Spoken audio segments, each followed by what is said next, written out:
Mr. Chairman, we are now recording the meeting and streaming live to YouTube. You can begin whenever you're ready. Thank you, Rachel. Welcome to Metropolitan Orlando TSMO meeting. I will call the meeting to order. My name is Shad Smith, and I'll be chairing the meeting today. This meeting is in person. It is important for all TSMO members to attend our meetings in person, so all committee members are asked to be present in the Metropolitan Orlando boardroom for us to have a quorum. Members of the public will still be able to participate virtually, and we encourage them to do so. There are 2 public comment points in the meeting. Members of the public who want to speak need to fill out a comment card and give it to Lisa. Those attending on Zoom who want to speak can use the raise hand feature on the Zoom screen. We also accept comments by email before the meeting. And also phone messages. Any additional comments? At this time, I'd like to recognize Eric for his additional comments and the agenda review. Good morning, Mr. Chairman, and good morning, committee members in the room and online. Thank you for being with us. Mr. Chairman, you know, over the last few meetings, we keep making these announcements about additions to staff leaving, draft picks, so to speak, with new births. And we do have a new staff member. I would like to introduce Ms. Rachel Frederick. Rachel is going to be assisting us with the TSMO meetings and the other committees. New staff member, you may notice a slight tone in her voice. It's because she comes from the other side of the pond, as they say. But you know, I'm sure you will understand what she says. So that's the first item. The next is, as we start going through presentations, you'll see that we have a new brand. Metropolitan Orlando is updating its brand. It's going to start to impact or start with presentations, and you'll start to see that flow as things change. Next item is our July board meeting on July the 12th. It's going to be at 8 o'clock. So anyone that is planning to attend, it's going to be an early start. So please adjust your calendars accordingly. And then lastly, Mr. Chairman, the second presentation we have on our agenda is resiliency in TSMO in the city of Gainesville. That will be done remotely. So we'll be working with the logistics here to make sure that our presenter is on board with us. That's all of my announcements, Mr. Chairman. I'd like to turn it back over to Ms. Fredericks to do the roll call. Good morning. Please say here or present when your name is called. Brock for Baden. Here.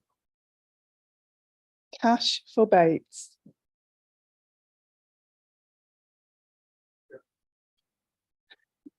Carson. Here. Doig. Here. Eid. Present. Elisar. Elliott Moore. Barkessa. Friel. DeVries for Giovinazzo. Here. Gordon. Hammer. Hershelman. Homayuni. Hudson. Jameson. Dredge. Kane. Here. Krug. Here. Lim. Here. McGrath. Here. McDaniel. Pullum. Here. Price. Here. Richmond. Present. Sanders. Here. Sonorans. Here. Smith. Present. Toussaint. Here. Mr. Chairman, that concludes, apologies. Wetzel. Here. Year game. Mr. Chairman, that concludes the roll call. We do have a quorum. Thank you, Rachel. We will now hear public comments for the action items. We ask that you provide your name and address for the record, and please hold your comments to 2 minutes or less. If any members of the public wish to comment and are joining us virtually, please use the raise hand function and you will be recognized, or dial *9 on your phone keypad. We'll send you a prompt to unmute your mic. Do we have anyone joining us virtually who would like to make a comment? At this time on the attendee side, there's nobody who has a hand up for public comment. Thank you. Do we have any members of the public attending in person that wish to make a comment? I have not received any written comment. Thank you. Or do you have any written or phone comments, Eric? We did not receive any, Mr. Chairman. Thank you. Okay, so we're moving to action items. We have 3 action items today. Members making or seconding a motion, please state your name. The first action item is the approval of the May 19th TSMO meeting minutes. Second, Ramon Centerins. Excellent. Is there any discussion on the minutes or corrections? No? This is a voice vote. All in favor, say aye. Aye. Okay, passes. Or any nays? No, okay. And then the second action item, FDOT recommendation on the fiscal year 2023, 2024 to 2027, 2028 TIP. So.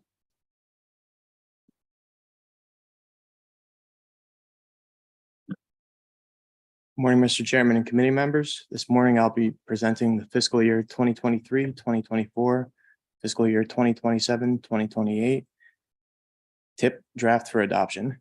In your agenda packets, you will find the link to the document. Little background on the TIP. The purpose of the TIP is to identify all federal and state funded transportation projects for the next 5 years. This includes locally funded projects and Central Florida Expressway projects for informational purposes. And the TIP is updated on an annual basis. Projects in the TIP are categorized into 11 sections. And since the draft presentation, Central Florida Expressway Authority projects have been added to the toll roads section of the TIP. Overall, we have 526 projects within the 11 sections of the TIP. So as you can see, we have a lot of transportation projects going on in the region over the next 5 years. We have a total of 312 federal, state, and turnpike funded projects with an estimated $4.1 billion in funding. Based on our region's significant population size, we receive additional federal funds, which can be used for off-system state highway system projects. Within the TIP, we have 49 Metroplan Orlando funded projects with an estimated $147 million in funding. And the pie chart breaks down that by category. On June 21st, 2023, we hosted a virtual public meeting on Zoom from 11:30 a.m. to 1 p.m. We had 129 people register and 62 attend. We also had 102 YouTube views on our YouTube channel. As in years prior, we anticipate that number will continue to increase as people find the time to watch this recording. Topics of questions and comments we received from the public included transit needs in the region, desire to connect trail networks, bicycle and pedestrian safety, and City of Orlando and Orange County specific projects. And we also received feedback from Osceola County and City of Castleberry, and we have incorporated their comments into the TIP. With that being said, unless there are any questions, we are asking for your recommendation of approval of the fiscal year 2023, 2024 to fiscal year 2027, 2028 TIP. Thank you. Thank you, Jason. Does anyone else have any questions or comments? If nobody else does, I do. Is there still, I was reviewing it and I noticed there were a few errors on a few of the City of Longwood's things. Can I still make corrections to those, or? You can send them to me and I can address Okay, it. good. That'll be excellent. they're small. They're just, limits, nomenclature kind of thing. Not a So, problem. Well, if there is no other comments or questions, do we have a motion to approve? Motion to approve Joshua DeVries. Second? Second. Excellent. Is there any other discussion? No. So this is a voice vote. So all in favor, say aye. Any opposed? No. So hearing none, the motion passes. Thank you, Jason. Our next item is the recommendation to adopt the draft plan project list for the fiscal year 2028 to 2038 period. Mr. Slade Downs, Metro Plan Orlando staff, will explain this request. Mr. Downs, please proceed. Thank you, Mr. Chair. Good morning, committee members. Again, Slade Downs for Metro Plan Orlando. Going to be walking you through one last pass at the prioritized project list. Just a really quick recap from last meeting. The PPL is updated annually. It links the 25-year Metropolitan Transportation Plan to the 5-year Transportation Improvement Program, the TIP. The prioritized project list serves as a bridge between those two core products that we put out. The TIP, which you just heard from Jason on, covers the next 5 years, and the PPL covers the decade following the TIP. These are all of the funding programs and priority list in the PPL. Each one has its own individual one sheet with details and information about the funding, as well as a detailed project list table in the PPL. The PDF of the document itself is included in your agenda packets if you would like to go in and read and see what specific projects are included there. So at our last meeting, I gave you a deep dive on the PPL and asked for your input and feedback. We generally received some questions from our partners and committee members on general PPL process, the ins and outs of our new critical sidewalk gaps program, as well as some more specific project questions from specific priority lists. A good example we actually got from someone here at the table, Kelly Brock sent in a good, they let us know that Castleberry had finished up a project, and so we were able to remove it from the list and move everyone up a rank. So that's, just a good example of the kind of feedback we got and we're looking for. So thank you. A little shout out for Kelly. So all of that feedback has been incorporated into the PPL. If anyone else has any last minute corrections, please get them to me as soon as you can. But the important thing to know is that no changes were made to project rankings from last year. So with that, keeping it short and sweet today. So I'm going to go ahead and ask for your recommendation of approval of the 2028 to 2038 prioritized project list, so that we can bring that recommendation to the Metro Plan Orlando board very bright and early at their July 12th meeting. I'd be happy to take any questions. Thank you. Mr. Chairman, question. Sled, the applications that were sent recently to Taylor will be incorporated next year, not this year? I'm gonna let Taylor answer. Okay. Good morning. So the project intake applications are the projects that are eligible for funding in fiscal year 29. So you're submitting projects now that are at the top of the prioritized project list, going through the paperwork process to get them into the TIP for next year. You're welcome.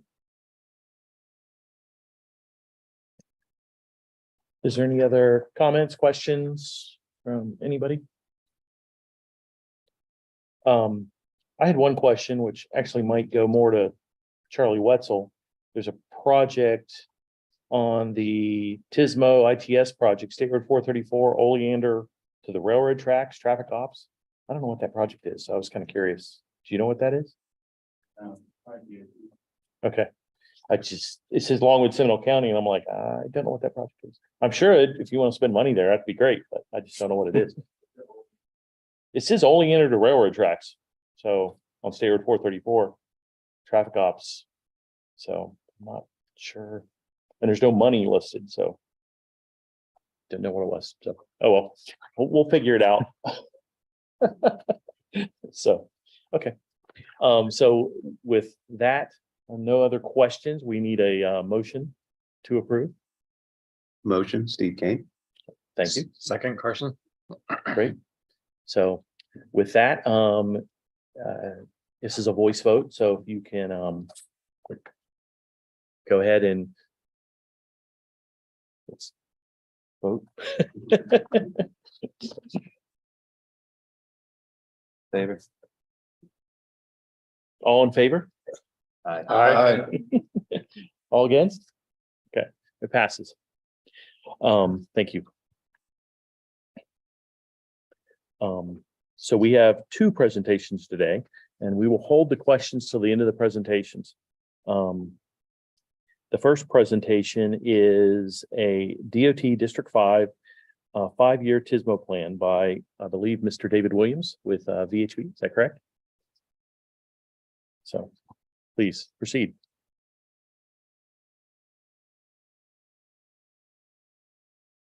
All right, so we'll be discussing a recent request from our statewide leadership to provide a priority list of technology projects for all the districts. Excuse me. So like I mentioned, all of the districts have been asked by our statewide leadership to provide a list, a 5-year list of technology projects, and that ranges from CCTVs, Bluetooth, your traffic signals, as well as some of the more advanced stuff like connected automated vehicle equipment infrastructure. So as it states there, technology projects. So this is a little more nuanced than just your standard TSMO project, which could be a number of things from roundabouts to technology projects. So for this priority list, we're focusing exclusively on technology projects. This is a pretty recent request from central office. So the process and format is still being finalized. There's no deadline yet for when districts can provide this list of projects, but we are quickly developing that because we expect things will move quickly once the new fiscal year opens up tomorrow, actually. So the list would function similarly to the work program or the TIP, with annual updates adding a rolling 5th year of projects at the end of the existing 5-year list of technology projects. So District 5 is looking to build off of work performed by our MPO partners to develop this list of technology projects. We pulled all the technology projects we could identify from the priority projects list, the list of priority projects from our TPO and MPO partners. And we're also trying to borrow heavily from Eric's work with the MPO Alliance, establishing this definition for a regional TSMO project. As part of our work, our methodology for deriving this list of technology projects, we've spoken with all the MPOs, some of their staff, directors, spoke with Eric Hill as well, speaking to the Metro Plan Orlando projects. So we're currently developing and finalizing a rubric or criteria framework for prioritizing these projects. And we're hoping to submit a finalized project list by sometime in August. And we're hoping to be the first one in line, submitting on behalf of District 5 so that we can be there first to get additional funding. So the district's proposed prioritization process, we're looking at developing 2 tiers. The first tier would essentially use the regional TSMO project definition that's being finalized by the MPO Alliance. So that would entail any projects that support the SIS, the Strategic Intermodal System, or any projects that support the Integrated Corridor Management System, the ICMS, that's running along our interstates right now. That's I-75, I-95, and obviously I-4.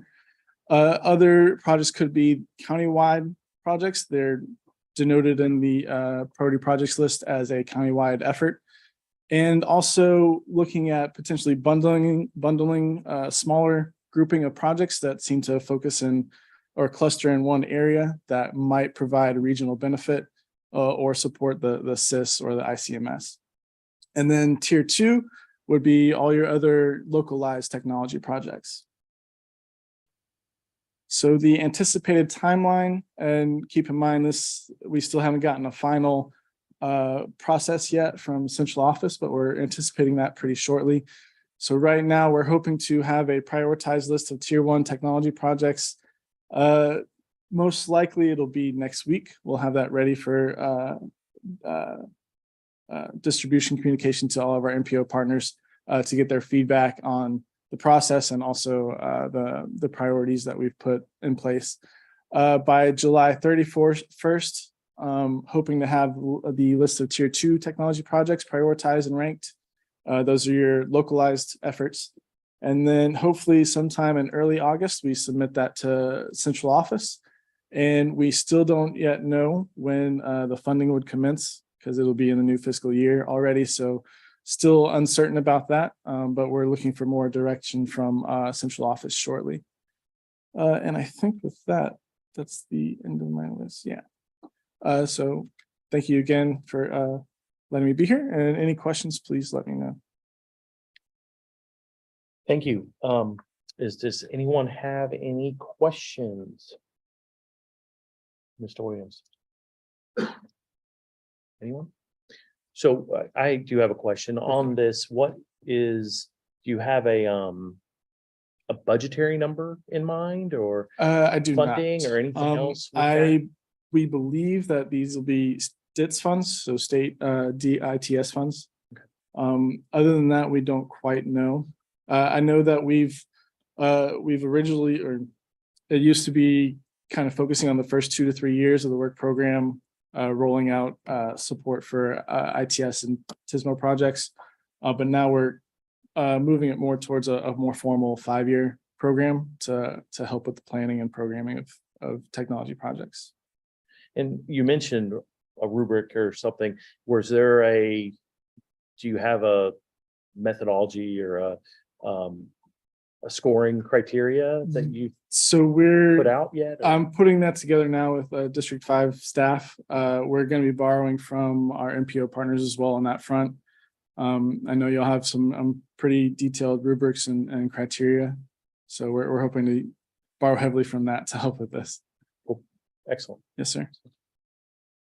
Mr. Chairman, if I can just add to David's presentation.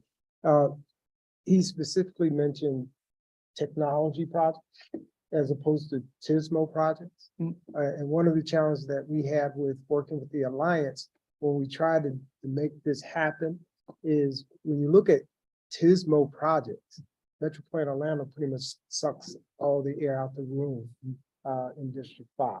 Because we have 3 counties and there's so many TSMO projects, not only technology projects, but roundabouts, intersections that are not necessarily technology projects. So that's why we're focusing on technology projects, because that certainly vets a whole lot of projects off our list, off the other MPO's list as well. So as I applaud the department for moving in this direction. Again, I think it certainly adds some more attention to TSMO or technology and how technology is going to continue to impact mobility and safety. And as we will hear later, resilience. So I just wanted to highlight that piece of it. Thank you, sir. Thank you. All Thank you, Eric. Thank you, Mr. Williams. So, Thank you, Chair. okay, so do we know if our second presenter is available yet? We believe he said it closer to 9. Mr. Chairman, we don't have him online just now. Okay. So a couple things. Did you have something you want to talk about first? No. Okay. I was just going to mention we have upcoming in the next meeting. I'll mention that 2 common presentations. The Safe Streets and Roads for All Grant Award update will be occurring. So we encourage you to stay for that. Alex Traeger with Metro Plan Orlando staff will be going through that. Also, we have Ms. Laureen Bobo will be here going through FTT focus on distracted driving. So that are the two common presentations after this meeting. Oh, there's three. I'm sorry. You're right. I didn't see it at the bottom. So there's a third presentation, which is one I'm interested in. It's the FDOT State Road 426 coalition process for Loma Avenue. So by Mark Tribitz from FDOT. So that's the third presentation. So I please recommend all TSMO only members to stick around. So also there's general information tab. There's a number of things on the general information tab that one that you might want to look at is a legislative wrap up. It's a very detailed. There's some interesting things in there if you haven't actually read it yet on some of the bills that passed and did not pass. I would take a minute. And there's also a links press release on their changeover to their new Access Links company that they're using and how that's rolled out. So I would encourage both of those. So any word from our presenter yet? So we'll go ahead, and if there's anybody who has any comments or any open items they'd like to discuss, this would be a great time to do that. So anybody has anything? Mr. Chairman, I just want to follow up the request I sent out, I think a week ago on the traffic signal retiming. We are starting a new year, so if anyone is interested in getting their traffic signals retimed, just send me your list. I've already received some from a couple of the jurisdictions, but anyone else, any of the other jurisdictions that are maintaining traffic signals, if you want to get those retimed during this next year, please get that to me so we can get started on that work.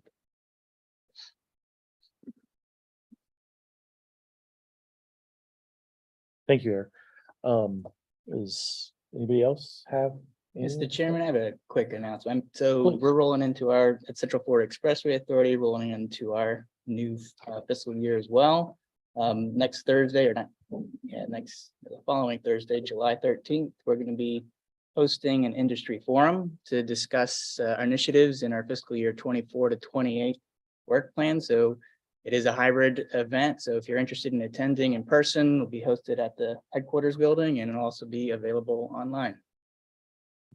Thank you for the announcement. Mr. Chairman, our presenter is now online. Excellent. That's great. So yeah, I was gonna make sure. So Mr. Posadas, can you hear me? Yes. Excellent. Good So morning. you may proceed when you are ready. Thank you. Okay, thank you for giving me the opportunity to share some thoughts on TSMO and resiliency. I'll go ahead and ask for the next slide. Okay, so the question is transportation resiliency. We are seeing a lot of information on the IIJA bill or the infrastructure bill about resiliency requirements for applying for the SMART grant, for the SS for All grant, and different kinds of grants. And this is my personal take on what transportation resiliency means. Some of it might not align. Next slide, please. This is a quick disclaimer that my views are my views only. It doesn't reflect the employer that I work for. Next slide, please. All right, so here's the presentation contents. So a quick background on Gainesville, then we have a couple of challenges and opportunities. I'm gonna focus on this part where I think human resiliency, financial resiliency, and cyber and physical resiliency are as critical, or if not more than environmental and climate change resiliency. All right, next slide, please. Okay, a quick premiere on Gainesville. We're your neighbors to the north. Thank you, Metro Plan Orlando. We're a little bit small compared to you. We only have 141,000 people in our metropolitan statistical area. We have over 2,000 square miles, persons per square mile, and the land area of 64 square miles. Next slide. So our team, composed of about 16 full-time employees, are pretty small also. We maintain 246 signals and 110 miles of fiber optic. We do have 1,300 devices, and each traffic signal contains anywhere from 8 to 11 IP addressable devices. Next slide. All right, so here's the resource we have. Before COVID, the reason why I separate this is lots of things happened in the last 3 years. Before COVID, our org chart was a two-tiered org chart with the field guys and the central control guys. So the field guys are in orange, and the central control and the TMS staff personnel is in blue. We have an operating budget of 2 to 2.1 million. And then after COVID, we kind of changed our system to have folks that are dedicated to ITS, CV, AV, and cybersecurity. So the purple folks are the folks that are dedicated to ITS, CV, and AV, and cybersecurity. Next slide, please. All right, so how were we able to do that? One of the things that is very important in the resiliency discussion, I think, is human resiliency. And that means succession planning and workforce development. What happened during COVID is the increase in appreciation for retail workers, supply chain workers, and essential personnel were increased so much. And so as their economic capacity, meaning that, hey, if you're a worker in a fast food restaurant, you don't no longer get $11, $12 per hour. They increased it to $15, $16 per hour. Same thing too, the appreciation for essential personnel and even delivery increased so much. But some of the positions like traffic signal technicians didn't increase. They were starting at $17 per hour. And we had a hard time, and we still do have a hard time of filling our traffic signal technicians. Even though they have a CDL license, they're an electrician, and they work in heights. For those of you in the board, we gotta appreciate these people. If you look at the top 10 most dangerous jobs in OSHA, it's the truck drivers that and trash collectors that has the potential to get hit in traffic.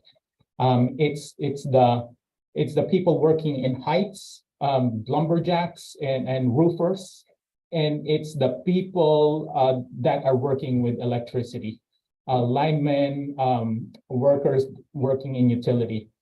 The only thing that the signal techs do that are not in the top 5 is deep sea fishing, and because there's no water in the middle of the road. But it is a very dangerous job.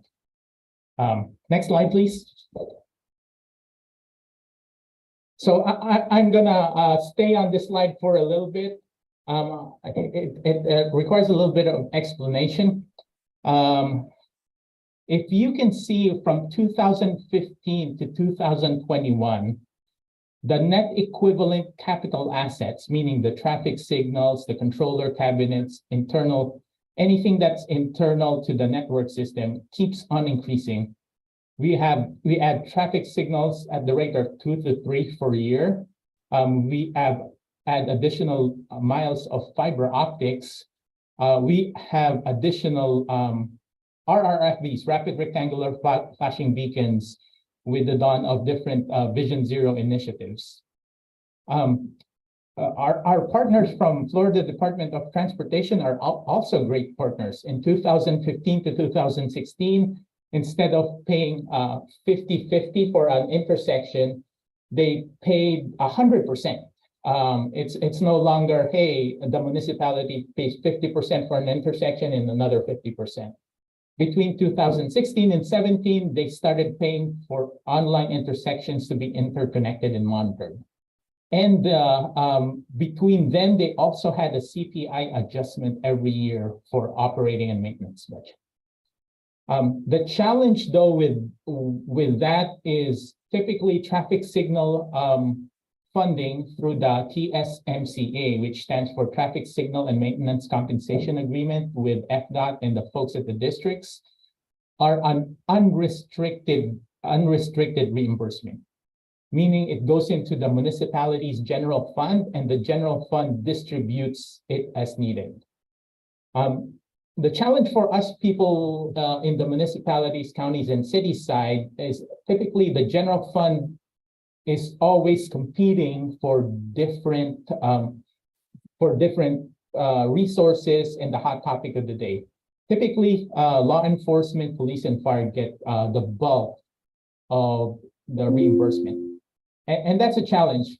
You could see that, hey, the green line is increasing, which is a reimbursement. The yellow line is increasing, which is on the left axis, and our overall system went from 67 million roughly to 73 million in 6 years. Yet our operating budget is still 2 million. Actually, next year it's gonna decline again. Next slide, please. Okay, so we talked about human resiliency, financial resiliency or not on our case. We'll also talk about system resiliency, the cyber physical side.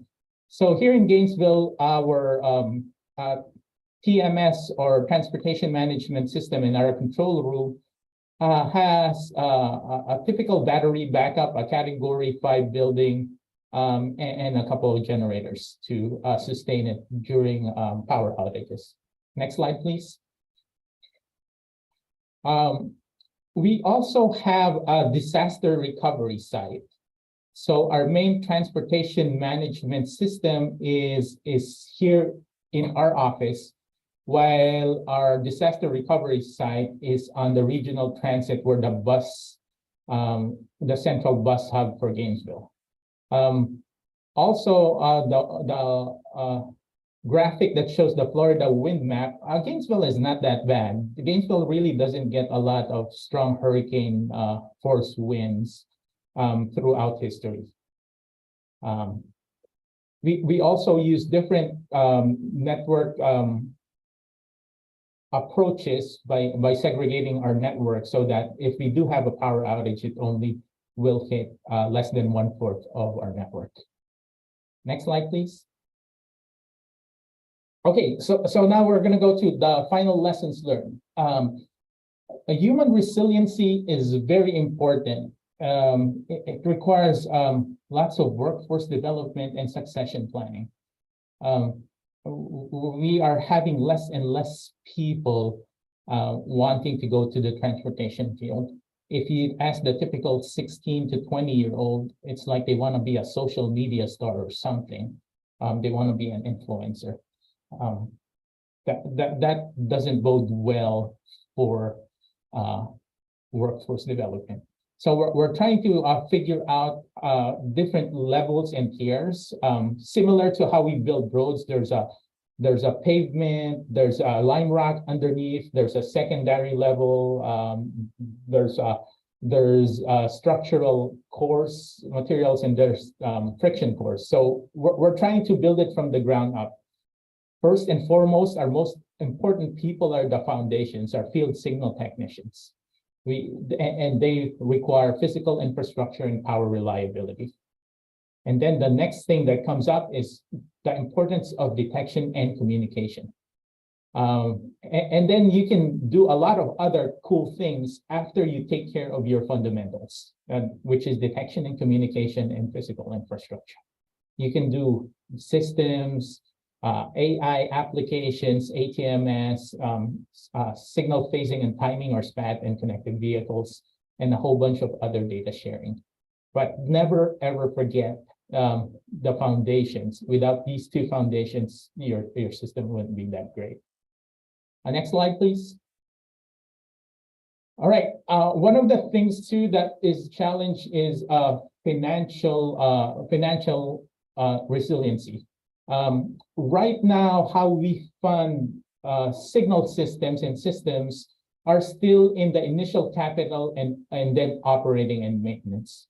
So funding, whether it's state governments, local governments, or federal governments, are very good at initial capital, but they are rather not that great in operating and maintenance. And there's a lot of hidden cost in operating and maintenance. So when you have excess, we would like to shift the paradigm over to TCO, which is total cost of ownership.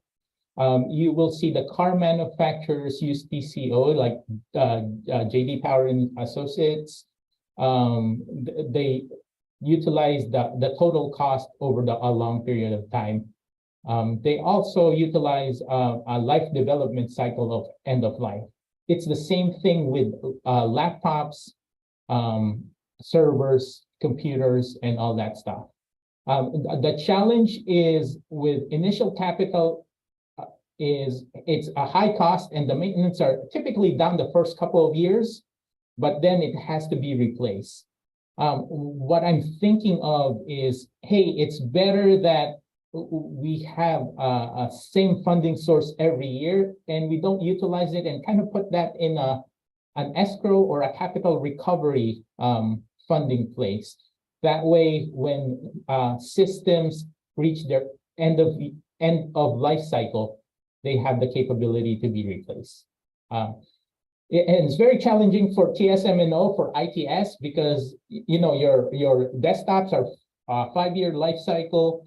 Your traffic signals and mass time could be a 30-year life cycle. Your servers and softwares and virtualization devices could be a 7 to 8 year life cycle. So it's different.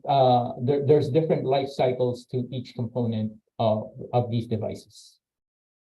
And then I think it's the last slide after this. Next slide. Other resiliency consideration. COVID-19 and the next pandemic, there are people that need to be in the office. Not everybody can work remote. Also, keep in mind that when you open ports for remote work, you potentially open network and cybersecurity drawbacks. And it's very important to do that. Staffing and retirement is also a big curveball that we have experienced. Before, Gainesville had signal technicians with 20 to 25 years experience. After COVID, our most tenured signal tech only has 4 years experience. And then industry consolidations. There was a time where we had 8 connected vehicles and phone devices that will send SPAT signal facing and data through your cell phones or to your onboard unit. Now we have 3. And sometimes if those private companies don't earn, they have to close down. And even though you have invested in them, it doesn't pan out. So I'm thinking of the logic model of input, output, and outcome. Those of us in systems engineering, and TSMO is in the heart of the logic model, is, hey, we have to figure out what our input is. And typically our input is very simple. It comes to human resources and financial resources, funding and people, and that's it. And then we develop our output, which is whatever we need to do, task, expenditures, activities, so that we produce a certain outcome. And our outcome is typically summarized in a mission statement. For us here in Gainesville is moving all the road users in Gainesville safely and efficiently. And that's very important to us. The reason why I say, do we say now in the future? That could be, but we would need funding. Right now, we're not even thinking of environmental and climate change resiliency. We just gotta stick to the bare basics. And I think that's it. Is there still a slide after this? Oh, this is some of our challenge is, hey, these things happen every day. And not every day, about 4 or 5 times a year, that some random accident knocks out a traffic signal cabinet, and people are on call, and sometimes there's lightning storms too. 4 out of the 8 signal techs we've had shoulder surgeries before they retire at 62, because they've been fixing overhead devices for a while. So we gotta help the foundations, the physical infrastructure in communications and detection, and make sure that the bottom layers, our foundational layers, are strong so that we can build on top of it. That's it. Thank you for your attention. Thank you, Mr. Posadas. That was very enlightening, good information. Some different ways to look at some of our resiliency than what we're often talking about. So let's see if we have any questions here. Anybody have any questions for Mr. Posadas? I'd just like to say that was a great presentation, and it's hard to find the money and the people and to give them the attention that they need. And so it's nice to take the time and try to put that in a concise presentation so that we understand where we need to focus. Yes, I agree. Thank you for saying that. So anybody else, please? Well, that was a great presentation. And that information is the type of stuff that needs to go to commissions and people responsible for providing the funding. I mean, what he talked about there, operations and maintenance expenditures and so forth, that's extremely important. Usually people sitting up there at the dais, they want to spend money on projects, that they can promote and build a new project, and then they just kind of forget about it. But they need to fund the backside of this too.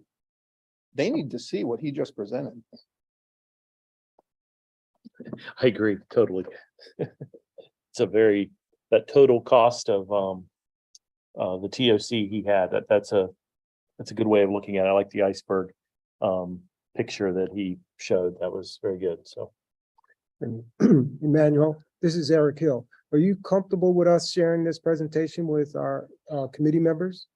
Of course. Part of the TSMO approach is we're managing and operating a system. So yes, anything that helps to operate and maintain the system better, because the risk of funding resiliency and human resiliency, I think, has a higher risk than your environmental and climate change resiliency focus.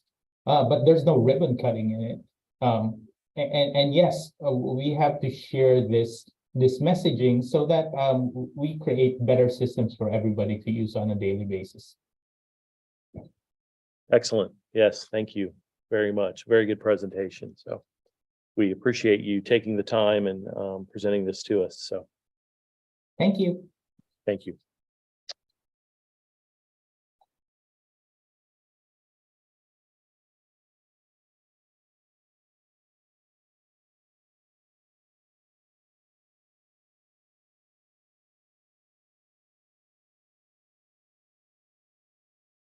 Star 9 on your phone keypad will unmute your mic after you are recognized. Please state your name and address for the record and limit your comment to 2 minutes. Do we have anybody joining us virtually who would like to make a comment? No? Rachel or Lisa don't have anybody? Oh, Leilani, sorry. Guess not. Do we have any members of the public in person wishing to make a public comment? I have not received any written comments. Excellent.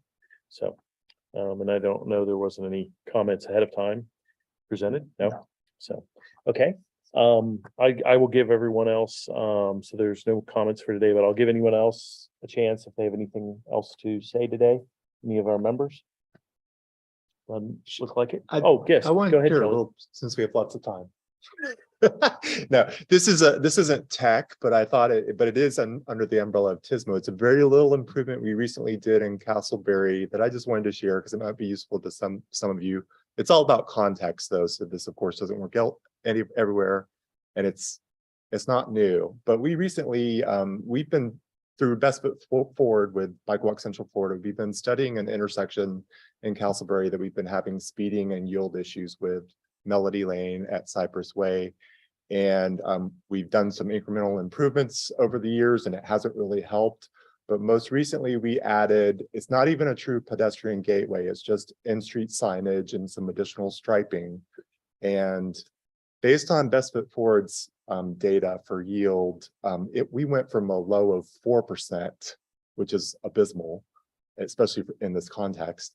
Back in March, we put this improvement in, which only costs maybe a couple $1,000s. It's a sign and striping. And the yield rate shot up to 74%, which is getting comparable to an RFB, which would cost us 10 or 20 times. Well, yeah. So just throwing it out there that depending on context, it might be worth the shot to throw in some striping and in-street signage if you're having yield issues. I know sometimes the in-street signage can get knocked out, but we haven't had that issue in Castleberry so far using this. Thank you for sharing that, Kelly. Yeah, I actually drive that road often because it's right there next to Longwood, and I go over there, it's backside of Target and so forth. And I've noticed that people just driving down that road aren't going as fast. It slows people down. It's surprising. So yeah, that is a really good little case scenario of something that you can do that can make a big difference. So I appreciate that. So I don't know if anybody else has anything for the group. Chairman, I'd like to request Kelly send us some before and after pictures of that and then spread that around if you don't mind. Very good. Thank you. Well, if that is it, then I will adjourn this meeting. Thank you.